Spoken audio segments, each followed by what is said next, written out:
Thank you for the opportunity to share with you tonight why I think I am the best candidate for California State Superintendent of Public Instruction. My name is Diane LENNING, and I'm running for California State Superintendent of Public Instruction. In an upside-down society with an upside-down economy and an upside-down educational institution, our schools are in crisis. As an educator for over 30 years, I know how to fix our schools.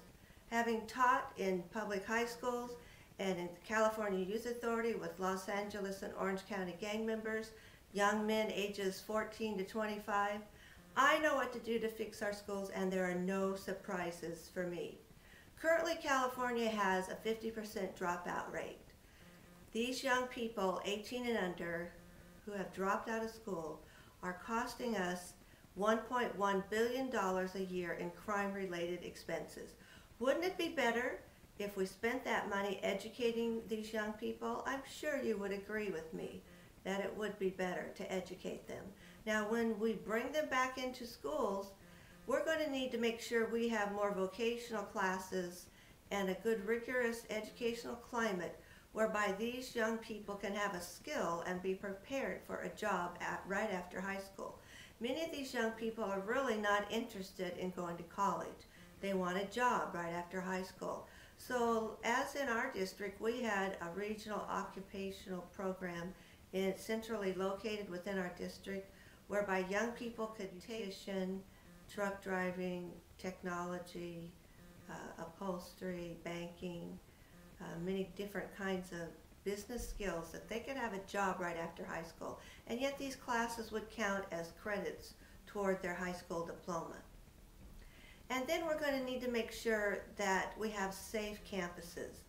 We brought in 2 police officers to our campus about 8 years ago, and we found that immediately the attendance improved when kids felt it was a safe campus and they engaged in rigorous learning.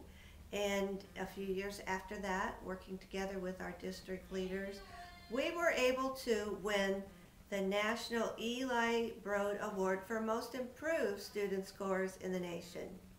Also, we're going to need to empower our teachers who need that assistance with bringing success to undisciplined students. And Genevieve Peters has developed such a program, and you can view that program online at petersprocedures.com. Again, that's petersprocedures.com. You can review the before and after of this teacher receiving this training, in which we thank her so much for doing this so that people could see the positive effect of good quality professional development. But before, the students were not engaged in learning, were all over the class, and then afterwards you saw young students engaged in a climate with rules and that they followed, and the teacher was again able to teach curriculum, which she hadn't been able to do in many years. It is important that our young people are taught curriculum and not just managed every day. They have to be taught curriculum in order to succeed and pass the high school exit exam and other quarterly benchmark tests along the way in order to achieve the minimum competency level that we'd like them to achieve when they graduate with a diploma. Now, also, as a former history and government teacher, I would like to see us have a minimum competency test for civics and government so that our young people will know and understand. They will understand the characteristics of the Democratic Republic in a way as our founding fathers intended for us to know, in a way that is consistent with the Constitution, in a way that upholds the principles of the Constitution.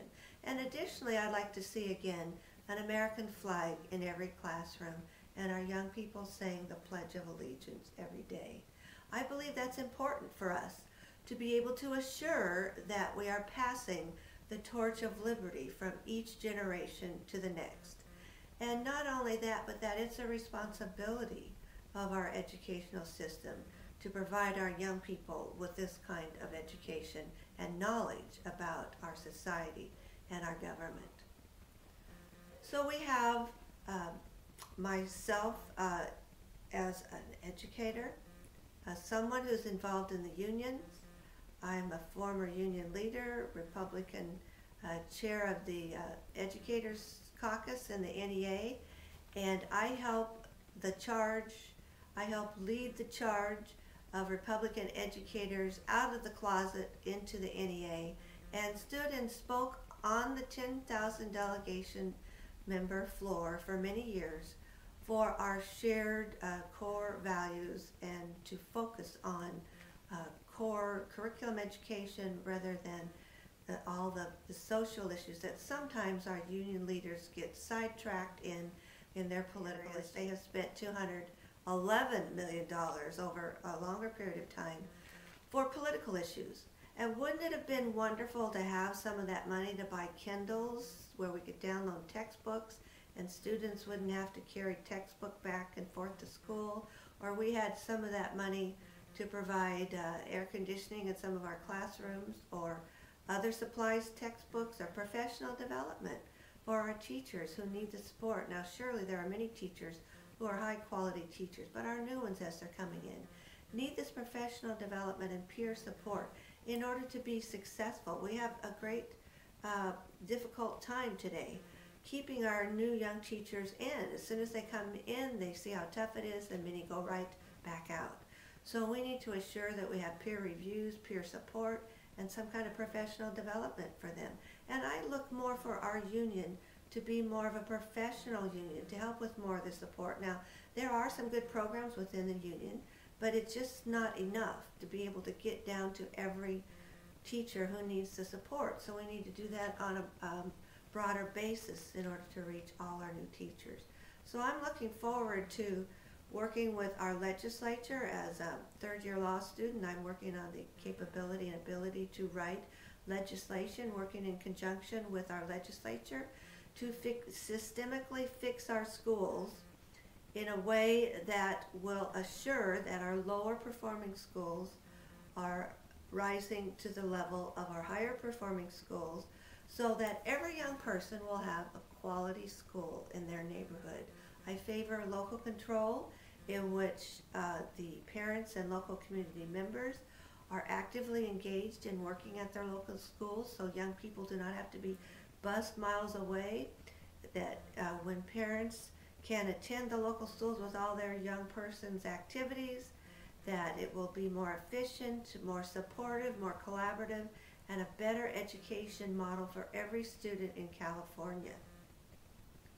So we have safe schools, a safe environment and quality learning environment. We have our dropouts back in school, and we want to make sure our curriculum meets the needs of our young people, and we want to make sure that every young person has equal access to a quality education.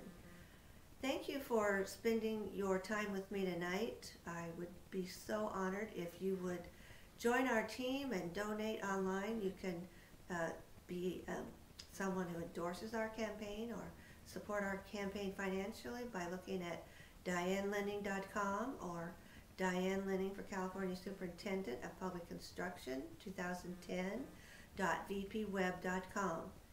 Now, as a former Medal of Freedom Award winner, with this great honor given to me in 2004, I have the political expertise and knowledge with how to work in the political arena to enact all of these goals that I have for bringing our educational system back to like it was, number one, when I attended schools. Unfortunately, over the last 40-some years, legislatures and the political aspect of unions have taken us from first to worst, and that's really unfortunate. And we all need to join together to take us back to first again, like we once were, providing a quality education for every young person. I am the leader who will bring us through this budget crisis and bring us through to a better day, assuring that we have enough financial backing and support for a quality education for every young person in California. I thank you so much for sharing this time with me, and I look forward to working with you to make our schools first again.